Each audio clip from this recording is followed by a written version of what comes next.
Un settore fortemente in crisi è stato quello dell'abbigliamento. Il Covid-19 ha certamente dato un forte colpo agli esercenti e fatto perdere anche una stagione in cui veniva anche a cadere manifestazioni importanti come quelle pasquali, le prime comunioni, un periodo insomma particolarmente significativo per gli eventi, ma ora si riparte, anche se lentamente, ma con molta fiducia nel futuro, così come abbiamo potuto constatare in uno dei più storici negozi della nostra provincia, Cimino Altamoda. Mai una cosa del genere è mai successa.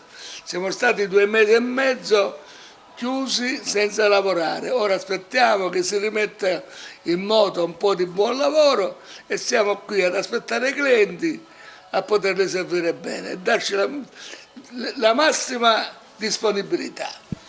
Il massimo servizio, abbiamo visto dalle immagini che state vedendo, il negozio è perfettamente nelle norme, sanificato con... Tutto sanificato, abbiamo fatto tutti i provvedimenti proprio per accogliere le persone e metterle a suo agio. Ci sono anche i nuovi arrivi, come è solito nella vostra tradizione. Ecco, quali nuovi arrivi, quali novità da parte del Cimino?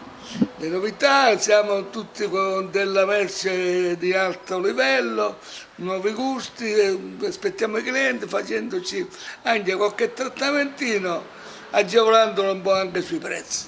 Una sua idea su ciò che è stata la politica del governo verso le partite IVA? Il governo ancora aspettiamo tutti questi contributi e tutti questi 25.000 euro, fondo perduto, roba varia, non abbiamo visto niente. Noi speriamo tanto solo sul lavoro. Nel governo io ci spero poco, voglio solo lavorare e servire bene i miei clienti.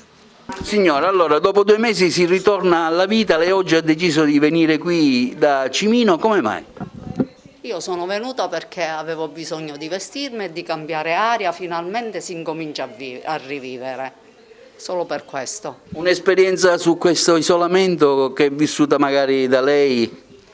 Allora, io intanto sono un'infermiera e ho vissuto una cosa gravissima, anche se non ho lavorato nel centro Covid, ho lavorato in un centro di dialisi Ippocrate, dove questo Covid non esisteva, solo che c'è mascherine, visiere, camici sterili, disinfettare, cioè siamo tutti disinfettati dalla testa ai piedi, anche i pazienti stanno soffrendo perché mettono pure le mascherine. Quindi qui oggi da Cimino per cercare qualcosa che diciamo...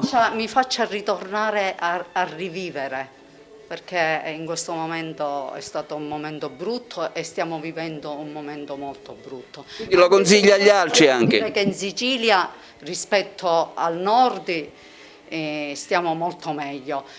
Signora, ora siamo ottimismi, pensiamo al futuro, anche con un semplice acquisto è già una soddisfazione. Infatti io sono venuta per questo, perché ho bisogno di stare bene.